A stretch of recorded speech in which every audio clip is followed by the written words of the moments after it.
एक बार फिर से स्वागत है आपका मेरे चैनल यूट्यूब हिंदी में और मैं हूं परवीन।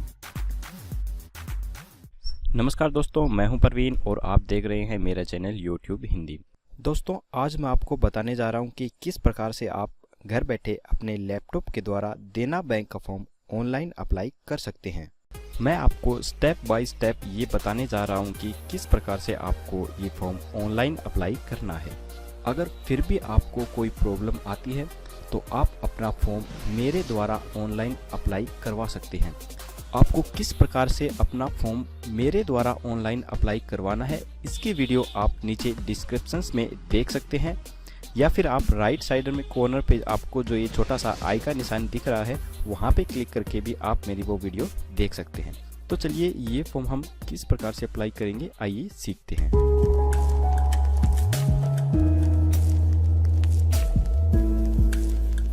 तो देखिए, आपको सबसे पहले जाना है अपने लैपटॉप के गूगल चार्म पे। अब देखिए, ये साइट मैंने ऑलरेडी ओपन की हुई है। इस साइट की पूरी डिटेल मैंने नीचे डिस्क्रिप्शंस में दे दी है। आप वहाँ पे जाके इस साइट की पूरी डिटेल देख सकते हैं और इसको ओपन कर सकते हैं। तो चलिए, हमें करना क्या है। सबसे पहले हमें यहाँ पे क्लिक करना है, click here for new registration.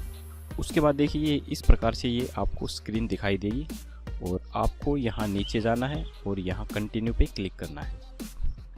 और हमें ये फॉर्म देखिए 5 पार्ट में अप्लाई करना है। पार्ट 1 में बेसिक इन्फॉर्मेशन, पार्ट 2 में फ़ोटो एंड सिग्नेचर, और पार्ट 3 में डिटेल्स, और पार्ट 4 में प्रीव्यू, और पार्ट 5 के अंदर ये पेमेंट का ऑप्शन है। तो इस प्रकार 5 पार्टों के अंदर हम इस फॉर्म को अप्लाई कर सकते हैं। तो चलिए, मैं आपको जल्दी बता देता हूं कि हमें करना क्या है। देखिए, यहाँ पे फर्स्ट नेम में हमें अपना नाम डालना है और यहाँ पे अपना नाम दोबारा से एंटर करना है। उसके बाद मिडिल नेम, अगर हम अपने नाम के बीच में कुछ यूज करते हैं तो वो यहाँ पे डाल सकते हैं। और कंफर्म मिडिल नेम, दोबारा से वही हमें दोबारा से मिडिल नेम अपना यहाँ कंफर्म करके डालना होगा। उसके बाद देखिए, लास्ट नेम, यानी कि हम अपने नाम के बाद क्या यूज़ करते हैं, और वही चीज़ यहाँ दोबारा से एक बार फिर से डालनी होगी। देखिए, अगर आप मिडिल नेम में कुछ भी प्रयोग नहीं करते हैं, कोई यूज़ नहीं करते हैं, तो आपको ज़रूरी नहीं डालना। ये डब्बा आप खाली छोड़ सकते हैं, इन दोनों डब्बों को। देखिए, यहाँ पे फुल नेम दिखा दिया है मेरा, प्रवीण कुमार। इस प्रकार से आपको ये डालना है। अब देखिए, यहाँ पे हमें मोबाइल नंबर में अपने मोबाइल नंबर डाल देने हैं और यहाँ पर कंफर्म मोबाइल नंबर में वही मोबाइल नंबर दोबारा से डाल देने हैं। अब अल्टरनेट मोबाइल नंबर, ये देखिए, ये वो नंबर होते हैं, हमने जैसे ऊपर कोई मोबाइल नंबर डाला है, उसके अलावा हमारे घर पे कोई दूसरा मोबाइल है तो उसके नंबर हम यहाँ पर डाल सकते हैं। उसके बाद देखिए, यहाँ पर हमें अपनी ईमेल ID डालनी है और यहाँ पे वो हमने ईमेल ID किस पे बना रखी है, जीमेल, हॉटमेल या याहू मेल, रेडिफ मेल, जिस पे भी, वो हमें सेलेक्ट कर देना है। और कन्फर्म ईमेल ID में हमें वो ईमेल ID दोबारा से यहाँ पर एंटर कर देनी है। और इसके बाद ये देखिए, यहाँ पे ये कोड दिखा रखा है, जो ये कोड, ये हमें इस डब्बे के अंदर फिलअप कर देना है। इसके बाद हमें यहाँ पे क्लिक करना है सेव एंड नेक्स्ट पे, और यहाँ पे हमें कर देना है ओके। अब देखिए दोस्तों, यहाँ पे इसने दिखा दिया है कि हमारा रजिस्ट्रेशन नंबर ये है और हमारे पासवर्ड हैं वो यहाँ पे शो कर दिए हैं। ये दोनों चीज़ यहाँ पे शो कर दी हैं। इस चीज़ का कंफर्मेशन हमें अपनी ईमेल ID पर भी मिल जाता है और हमारे मोबाइल नंबर पर भी आ जाता है। इसके बाद देखिए, अब हमें अपने यहाँ पर फ़ोटो अपलोड करनी है और यहाँ नीचे अपनी सिग्नेचर अपलोड करनी है। तो सबसे पहले मैं यहाँ चूज़ फाइल पे करके फ़ोटो अपलोड करता हूँ। तो देखिए, यहाँ पे ये मेरी फ़ोटो है, मैं इसको यहाँ पे सेलेक्ट करता हूँ और इसको यहाँ से ओपन कर देता हूँ। तो यहाँ पे मेरी फ़ोटो शो कर देगा। देखिए, यहाँ पे इसने मेरी फ़ोटो शो कर दी है। देखिए दोस्तों, अगर आपको मालूम नहीं है कि किस प्रकार से फ़ोटो का साइज़ कम या ज़्यादा किया जाता है, तो मैंने अपनी दूसरी वीडियो जिसमें ये बता रखा है कि किस प्रकार से फ़ोटो का साइज़ कम ज़्यादा किया जाता है, उसका लिंक नीचे डिस्क्रिप्शंस में दे दिया है। आप वहाँ पे क्लिक करके वो वीडियो देख सकते हैं और सीख सकते हैं कि किस प्रकार से फ़ोटो का साइज़ कम ज़्यादा किया जाता है। या फिर आप इस स्क्रीन पे जो आपको राइट साइड कॉर्नर पे छोटा आई का निशान दिख रहा है, वहाँ पे क्लिक करके भी आप मेरी वो वीडियो देख सकते हैं। तो चलिए, अब हम यहाँ पे सिग्नेचर को सेलेक्ट कर लेते हैं। यहाँ से ये मैंने सिग्नेचर सेलेक्ट किया और इसे ओपन किया। अब देखिए, यहाँ नीचे इसने सिग्नेचर भी दिखा दी है। इसके बाद हमें क्लिक करना है यहाँ पर नेक्स्ट पे। देखिए, यहाँ पे ये तीसरा ऑप्शन खुल चुका है। अब आपको यहाँ पे अपनी पूरी डिटेल डालनी है। तो यहाँ पे आप कुछ भी सिलेक्ट कर सकते हैं जो आपकी कैटेगरी है। तो मैं यहाँ पे SC सिलेक्ट कर देता हूँ। और इसके बाद आपको देखिए यहाँ पे पूछ रखा है कि are you a person with disability, यानी कि आप शारीरिक रूप से विकलांग हैं, तो आप यहाँ यस कर सकते हैं, अन्यथा इसे आप नो कर दीजिए। तो मैं यहाँ पे नो कर देता हूँ। देखिए अगर आप शारीरिक रूप से विकलांग होते तो ही आप इन ऑप्शनों को भर सकते थे, क्योंकि ये ऑप्शन उन्हीं के लिए हैं जो शारीरिक रूप से विकलांग हैं। तो आप इन सभी ऑप्शनों को यहाँ तक छोड़ दीजिए और आप इस नेक्स्ट ऑप्शन पे आ जाइए अगर आप शारीरिक रूप से विकलांग नहीं हैं तो देखिए यहाँ पे इसने पूछ रखा है इसके अंदर, क्या आपकी फैमिली 1984 के दंगों में इफ़ेक्ट हुई थी। तो अगर आपकी फैमिली के कोई मेंबर 1984 के दंगों में इफ़ेक्ट हुए थे तो आप इसे यस कर सकते हैं, अन्यथा आप इसे नो ही रहने दीजिए। इसके बाद देखिए इस ऑप्शन पे इसने दिखा रखा है कि क्या आप जम्मू कश्मीर के वासी हैं, यदि आप वहाँ रहते थे तो यस कीजिए, अन्यथा आप इसे नो कर दीजिए। उसके बाद देखिए ये यहाँ पे पूछ रखा है religion to which you belong, यानी कि आप किस धर्म से संबंधित रखते हैं। तो यहाँ पे मैं कर देता हूँ हिंदू। इसके बाद आर यू एक्स सर्विसमैन, यदि आप एक्स सर्विसमैन रहे हुए हैं किसी चीज़ के अंदर तो आप यस कर सकते हैं, अन्यथा आप इसे नो कर दीजिए। इसके बाद देखिए पीरियड ऑफ सर्विस मंथ, यानी कि आप अगर एक्स सर्विसमैन यस करते तो आप इस ऑप्शन को फिलअप कर सकते थे, अन्यथा आप इस ऑप्शन को फिलअप करने की आपको ज़रूरत नहीं है। इसके बाद देखिए इस ऑप्शन में पूछ रखा है कि अगर आपका कोई और धर्म है तो आप इसे यहाँ पे यस कर सकते हैं, अन्यथा आप इसे नो कर दीजिए। तो मेरा कोई अन्य धर्म नहीं है, मैं हिंदू धर्म से ही संबंधित रखता हूँ, इसलिए यहाँ पे नो कर देता हूँ। उसके बाद नेशनलिटी, अगर आप इंडिया से हैं तो यहाँ पे इंडियन कर दीजिए, अगर आप बाहर कंट्री से हैं तो अदर कर सकते हैं, तो मैं यहाँ इंडियन कर देता हूँ। इसके बाद do you hold Aadhaar card, क्या आपके पास आधार कार्ड है। अगर आपके पास आधार कार्ड है तो आप यहाँ पे यस कर दीजिए और यहाँ पे आपको नीचे आधार कार्ड के नंबर डालने होंगे। इसके बाद देखिए यहाँ पे पूछ रखा है कि आप कौन सा सेंटर सेलेक्ट करना चाहते हैं एग्ज़ाम देने के लिए। तो आपके पास जो सबसे नज़दीक सेंटर पड़ता है वो आप यहाँ पे सेलेक्ट कर सकते हैं। तो मैं यहाँ रेवाड़ी का रहने वाला हूँ, मेरे सबसे पास दिल्ली पड़ता है, तो मैं यहाँ पे डाल देता हूँ दिल्ली NCR। इसके बाद देखिए यहाँ पे इसने दे रखा है डेट ऑफ बर्थ, आपकी जो डेट ऑफ बर्थ है आप यहाँ पे डाल सकते हैं। इसके बाद देखिए यहाँ पे ये एज आपकी अपने आप कैलकुलेट कर देगा कि आप कितने साल के हैं, यहाँ पे इसने दिखा दिया है कि मैं 27 साल का हूँ। इसके बाद आप जेंडर सेलेक्ट कर सकते हैं, मेल या फीमेल। उसके बाद आपको यहाँ पे अपनी मैरिड स्टेटस डालना है कि आप मैरिड हैं या फिर अनमैरिड हैं, तो यहाँ पे मैं अनमैरिड कर देता हूँ। उसके बाद देखिए यहाँ पे इसने डाल रखा है आपके फादर का नाम क्या है, वहाँ यहाँ पे हमें अपने फादर का नाम डालना है, यहाँ दूसरे डब्बे में अपनी माँ का नाम डालना है। इसके बाद स्पोज नेम आपको डालने की ज़रूरत नहीं है। उसके बाद आपको यहाँ पे अपना पूरा एड्रेस फिलअप कर देना है। इसके बाद देखिए यहाँ पे आपको अपनी डिस्ट्रिक्ट डालनी है, जिस डिस्ट्रिक्ट में आप रहते हैं, और इसके बाद यहाँ पे आपको अपना स्टेट डाल देना है। मैं हरियाणा से हूँ तो मैं यहाँ पे हरियाणा डाल देता हूँ। और यहाँ पे हमें अपनी जगह के पिन कोड नंबर डालने हैं, तो मैं यहाँ पे अपनी जगह के पिन कोड नंबर डाल देता हूँ। अब देखिए यहाँ पे इसने एक ऑप्शन दिखा रहा है कि same as address for corresponding click if applicable. इसका मतलब होता है कि अगर फ़िलहाल आप जहाँ पर रह रहे हैं वही आपका स्थायी एड्रेस है तो आप इसे यहाँ पे क्लिक कर देंगे तो सेम ऊपर वाला एड्रेस नीचे यहाँ पर आ जाता है। और अगर आप अपने स्थायी एड्रेस पर नहीं रह रहे हैं, आप कहीं बाहर रह रहे हैं, तो यहाँ पर आप अपना स्थायी एड्रेस डाल सकते हैं। परमानेंट एड्रेस वो एड्रेस होता है जहाँ का आपका आधार कार्ड या आपका राशन कार्ड होता है, उसे परमानेंट एड्रेस कहते हैं। उसके अलावा अगर आप किसी और जगह रह रहे हैं तो वो होता है कोरस्पॉन्डिंग एड्रेस, जो हमने ऊपर यहाँ पर डाला है।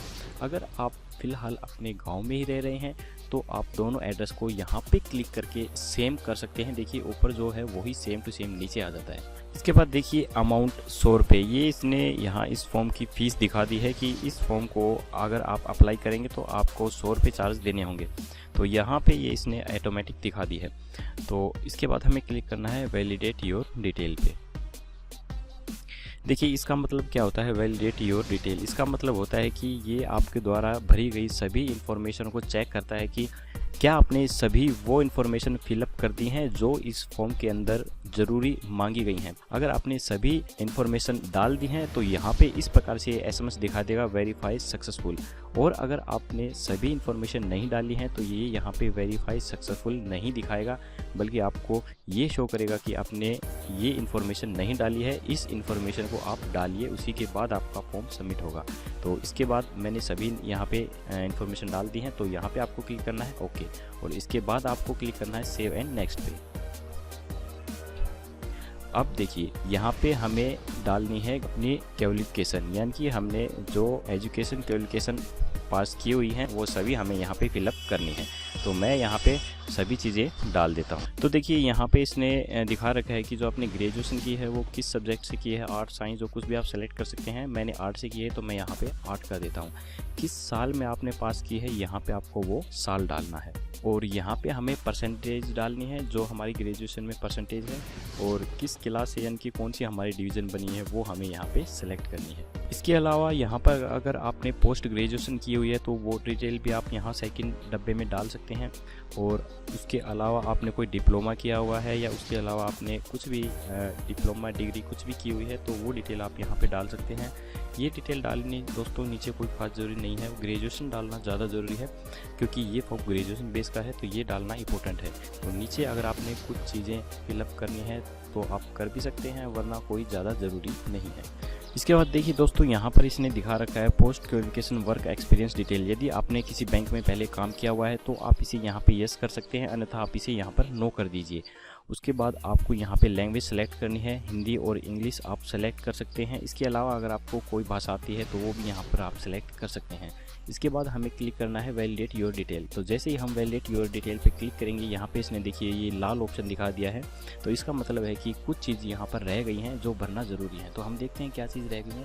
देखिए यहाँ पे इसने दिखा दिया है कि अगर आप जनरल ओबीसी कैटेगरी से हैं तो आपकी ग्रेजुएशन में 55% मार्क जरूरी हैं, और अगर आप एससी कैंडिडेट हैं तो आपके 50% मार्क ग्रेजुएशन में होना ज़रूरी है, तभी आप इस फॉर्म को अप्लाई कर सकते हैं, अन्यथा आप इस फॉर्म को अप्लाई नहीं कर पाएंगे। तो मैं फ़िलहाल इस फॉर्म को आपको भरकर दिखा रहा हूं, तो मैं यहाँ पे अपने परसेंटेज 50% कर देता हूं। तो इसके बाद ये देखिए यहाँ पे ये निशान चला गया है, और आपको दोबारा से क्लिक करना है वैलिडेट योर डिटेल पे। अब देखिए यहाँ पे इसने दिखा दिया है कि हाँ आपने सभी इन्फॉर्मेशन सही डाल दी है। उसके बाद आपको यहाँ पे क्लिक करना है ओके पे, और इसके बाद आपको क्लिक करना है सेव एंड नेक्स्ट पे। अब देखिए यहाँ पे इस फॉर्म का प्रीव्यू दिखा दिया है। प्रीव्यू का मतलब वो होता है कि जो भी डिटेल हमने फिलहाल फिलअप करी है वो सारी डिटेल यहाँ पे दिखा देता है कि क्या क्या चीज़ हमने डाली है, क्या क्या चीज़ नहीं डाली है, वो सभी यहाँ पे दिखा देता है। तो आप यहाँ पे चेक कर सकते हैं कि क्या क्या चीज़ हमने अपनी डाली हैं और क्या चीज़ हमसे छूट गई हैं। तो यहाँ पे हम उन चीज़ों को दोबारा से एडिट करके फिलअप कर सकते हैं। तो मैंने फ़िलहाल ये पूरा फॉर्म भर दिया है देखिए यहाँ पर, और इसके बाद हमें क्लिक करना है एग्री पे, और उसके बाद हमें यहाँ क्लिक करना है फाइनल एंड सबमिट पे। तो फिलहाल आप एक बार इस पूरे फॉर्म को चेक कर लीजिए कि हाँ आपके द्वारा भरी गई सभी इन्फॉर्मेशन ठीक है, कोई इन्फॉर्मेशन गलत तो नहीं है। उसके बाद आप यहाँ पे क्लिक कीजिए ओके पे। अब देखिए यहाँ पे इसने यहाँ 100 रुपये अमाउंट दिखा दिया है। तो एससी के लिए यहाँ 100 रुपये अमाउंट है, और जनरल ओबीसी के लिए आप इस फॉर्म की डिटेल में देख सकते हैं कि क्या फीस है इसमें मांग रखी है। उसका लिंक मैंने नीचे डिस्क्रिप्शन में दे रखा है, पूरी डिटेल आप वहाँ नीचे डिस्क्रिप्शन में जाके देख सकते हैं। तो यहाँ पे हमें फिलअप करना है ये कोड, ये जो कोड यहाँ पे दिखा रखा है ये कोड हमें इस डब्बे में फिलअप कर देना है, और उसके बाद हमें क्लिक करना है सबमिट पे, और यहाँ पे क्लिक कर देना है ओके। तो यहाँ पे देखिए इसने ये ऑप्शन दिखा दिया है कि किस प्रकार से आप अपनी फ़ीस यहाँ पे जमा करवा सकते हैं। क्रेडिट के द्वारा करा सकते हैं आप, डेबिट के द्वारा भी करवा सकते हैं, डेबिट प्लस एटीएम पिन के द्वारा भी करवा सकते हैं, इंटरनेट बैंकिंग, कैश वॉलेट के द्वारा और आईएमपीएस के द्वारा। तो फिलहाल मैं यहाँ पे इंटरनेट बैंकिंग के द्वारा आपको करके दिखाता हूँ। देखिए स्टेट बैंक ऑफ इंडिया के अंदर मेरा अकाउंट है, यहाँ पे मैं इसको सेलेक्ट करूँगा और मेक पेमेंट करके आपको दिखाता हूँ। ये देखिए मैंने मेक पेमेंट का ऑप्शन किया, और यहाँ पे देखिए यूज़र नेम और पासवर्ड मांग रहा है। तो आपने अगर ऑनलाइन बैंकिंग की हुई है तो आप अपना यूज़र नेम पासवर्ड डाल के यहाँ पे फ़ीस पे कर सकते हैं और इस फॉर्म को अप्लाई कर सकते हैं।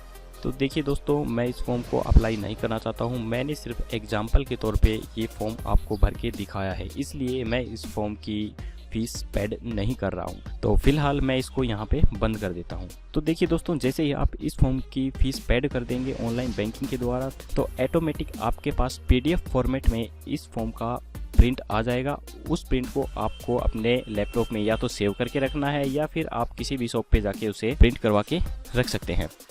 तो मुझे आशा है दोस्तों कि मेरे द्वारा बनाई गई ये वीडियो आपको काफ़ी अच्छी लगी होगी। तो प्लीज़ इस वीडियो को एक लाइक करना बिल्कुल मत भूलिए, और अगर आपने मेरा चैनल अभी तक सब्सक्राइब नहीं किया है तो प्लीज़ मेरे चैनल को आप सब्सक्राइब कर सकते हैं, क्योंकि मैं ऐसी अच्छी वीडियो आपके लिए लेकर आता रहता हूं। तो इसलिए आप मेरे चैनल को ज़रूर सब्सक्राइब कर लीजिए।